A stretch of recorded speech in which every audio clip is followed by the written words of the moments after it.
અરે કેમ રોવા માંડ્યા? એમાં રોવાનું ન હોય, રોવાનું ન હોય. નમ્ર વિનંતી કરું છું, બે હાથ જોડીને તમારી પાસે ભીખ માંગુ છું. ભીખ એટલા માટે માંગુ છું, કાયદેસર માંગુ છું, કારણ કે આ પરિવારને ખૂબ જ મદદની જરૂરિયાત છે.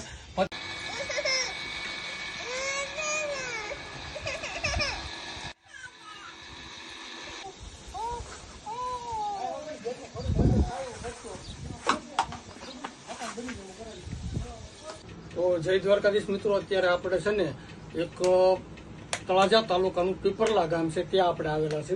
મુન્નાભાઈ ગલસર છે, આ પતિ પત્ની બંને છે, અને બંને શરીરથી અપંગ છે, બે પગે હાલી ચાલી નથી શકતા. તમે જોઈ શકો છો વિડીયોમાં, એના ઘરની પરિસ્થિતિ તમે જોઈ શકો છો, ઘરની પરિસ્થિતિ કેવી છે. તો એ આ પરિવારને એમને ઘર બનાવવું છે, તો ઘર બનાવવા માટે ખૂબ જ તકલીફ પડી રહી છે, અને તમારા બધા દાતાઓનો સહયોગની ખૂબ જ જરૂરિયાત છે.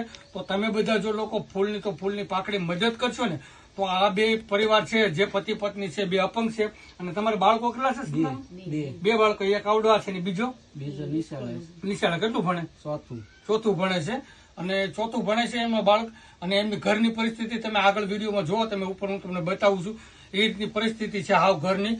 માત્ર ને માત્ર કાગળ ફરતા કાગળ મૂકેલા છે, અને માથે પ્લાસ્ટિકના પતરા આવે ને, એક ઈ છે, એક લોખંડનું પતરું છે, એમ અલગ અલગ પતરા છે. અને પરિસ્થિતિ હાવ ખરાબ છે, ને એની પાસે બકાલું પણ ખાવા પૂરતું નથી. અને એનો તમે રસોડું જોઈ શકો છો, રસોડામાં કઈ રીતે રહી છે. અને ખાસ ખૂબ જ મદદની જરૂરિયાત છે. તો સમસ્ત દાતાઓને હું નમ્ર વિનંતી કરું કે તમે લોકો ફૂલની તો ફૂલની પાકડી મદદ કરો, જેથી કરીને આ પરિવારને બહુ મોટું ઘર તો નથી બનાવવું, પણ એનો આશરો એક નાનો એવો બનાવવો છે. કારણ કે સમય પહેલા જો આ ઘર બની જાય ને, તો બધા કરતા સારું. કારણ કે આમ પરિવાર તો હાલી ચાલી નથી એક તો, અને બસ પગે ઢાળાતા હાલી શકે છે. તમે જોયું છે આગળ વિડીયોમાં, એ રીતે ચાલી શકે છે. તો તમારા બધાના સાથ અને સહકારથી, અમે તો માત્ર નિમિત્ત છું, તો તમે બધા સાથ અને સહકાર આપો. તો ખાસ કરીને તમે શું કહેવા માંગો છો અમારા દર્શક મિત્રોને? મકાનની તો ખૂબ જરૂર છે, બહુ હેરાન થાવ. તમે પરિવારમાં કેટલા જણા છો અત્યારે? 4 જણા. 4 જણા. તમને કોઈ આજુબાજુમાંથી મદદ કરે છે? કોક કરે, ખાવા પીવાનું બધું ઘટ્યું હોય તો અમને દઈ જાય. આ બકાલું તે પડખા વાળા બધું ઘટ્યું હોય ને તો દઈ જાય. તમે કામ ધંધો કરી શકો? તમે કઈ નથી કરતા. આજ વળી કેટલાય દીધા, આજ કે દાડીએ ગયા હતા. હું દાડીએ ગયેલા હતા? હું દાડીએ ગયેલા હતા ડુંગળી મોળવા માટે. તમે નથી હાલી એકતા તો ડુંગળી મોળવા જાવ છો. અને આ ઘરમાં કેટલા સમયથી રહો છો તમે? આ ઘરમાં ઘણા વર્ષથી રહી છે, આમના 10-11 વર્ષ જેવું છે. અત્યારે તમારે તમારા પોતાના ખર્ચે મકાન બનાવવું હોય તો તમે બનાવી શકો ખરા? તો છે આવું બની શકે. એટલે અત્યારે તમારી એવી પરિસ્થિતિ નથી કે તમે હાથે બનાવી શકો. આ જગ્યા તમારી પોતાની છે, બરોબર. તમારા માતા પિતાની કોઈ? માતા પિતા છે, ઈ માંદા જેવા રહે, ઈ કઈ લેતું નથી કોઈ. એને ઓપરેશન બે બાપાના આંખમાં કરાયો, મોતિયાના. તમારા દેરીએ જેઠિયા કોઈ?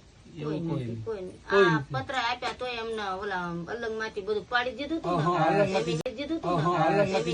કીધું બે જણાએ કે અમારો છોકરા બહુ હેરાન થાય છે, અમે તારપત્રી નાખીને રહેતા હતા, આમ બોલા નાખીને સાદરા આવા બધા. હા, તમારો જૂનો વિડીયો જોયો તો અમે. હા, એટલું જ હતું ખાલી. પછી એમ ન્યા જઈને કીધું ને તેને બિચારા પત્ર આપ્યા. અમારા છોકરા નાના હતા, અને આ બધું પછી અમે અહીં આડા નાખી દીધા. આજુબાજુ વાળા પડખા વાળા ને બેલા છે. આ અમારું એટલું, આ એટલું.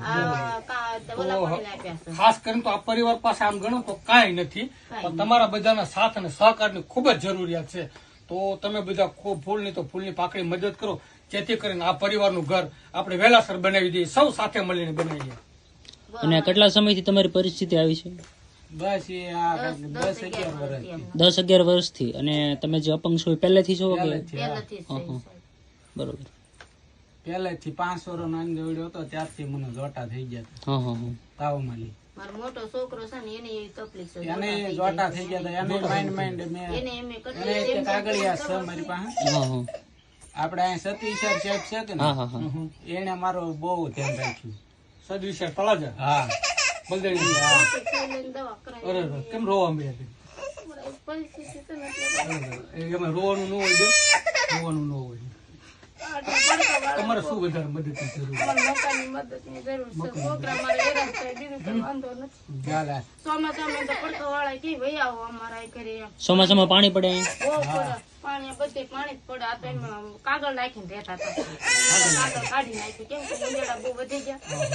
છોકરાને બીક લાગે એની લીધે એરું બેરું આવે. બેન નો કાંઠો એરું બેરું આવે એટલે એમાં કાગળ ઓલા પણ કાઢી ગાંઠિયા પડે. આગળ કાઢી નાખે જે માગે કાઢીને બધું ભેગું કરે. ભેગું કર્યું છે. તમને તમારે પૂછવું હોય તો બધું પૂછી લેજો કાવડા કેવી રીતના રહી છે. હવે ચોપ. આ પડકાવાળો કોકને બકાલો ઓછું થઈ ગયું બધાને વાડીમાં કે અમને વધુ ઘટ્યું હોય તો દઈ જાય એમ. બધું ઘટ્યું તો બકાલામાં તમારી પાસે ડુંગળી અને બટેકા બે જ છે. એટલે દઈ જાય. તો પડકાવાળા કોકને વાડી હોય તો વધારે ઘટાડો હોય તો દઈ જાય કાઈ લ્યો ખાવ એમ. તો હું મારા છોકરાને ખવડાવીને રાંધીને ખવડાવું છું. બીજું અમારે કાંઈ નથી એમ પણ. કાંઈ હોપ એવું બેનની તબિયત ખરાબ આમ તો ગામ ગણો ને તો બેન આંસુ આવી ગયા કારણ કે પરિસ્થિતિ બહુ નબળી છે, બહુ ખરાબ છે. તો મારા દર્શક મિત્રો તમને નમ્ર વિનંતી કરું છું, બે હાથ જોડીને તમારી પાસે ભીખ માંગુ છું.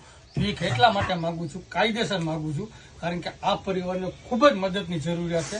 પતિ પત્ની બંને અપંગ છે અને બે માટે હું તમારી પાસે બે હાથ જોડીને ભીખ માંગુ છું કે તમે ફૂલની તો ફૂલની પાકડી મદદ કરો, જેથી કરીને આ બંને પરિવારનું ઘર બનીને તૈયાર થઈ જાય અને એમના બે બાળકો છે સુખેથી જિંદગી જીવે અને બંને પતિ પત્ની. અને ખાસ કરીને તો ચોમાસું છે ને તો પાછળ એક પડકે નેરું છે. ચોમાસાની દિવસે પાણી આવે ને તો અહીંયા ઘર સુધી પાણી આવી જાય છે. તો ખાસ આ પરિવારને આપણે થોડુંક ઊંચું ઘર બનાવી દઈએ જેથી કરીને પાણી ઘરમાં આવતું બંધ થઈ જાય. બીજું કઈ બી તમારે મદદની જરૂરિયાત હોય તો કયો. બીજું કાંઈ નહીં. એક આગળ મકાન એક કરી દો ને તો તમારે અમારા માટે ભગવાન સૌ. ભલે કાંઈ વાંધો નહીં. તો આપણે દર્શક મિત્રોને મેં વાત કરવી કે ફૂલની તો ફૂલની પાકડી બધા મદદ કરશે ને તો એ રીતે આપણે આગળ વધશું. બરોબર ને બેન? ભલે. જય દ્વારકાધીશ.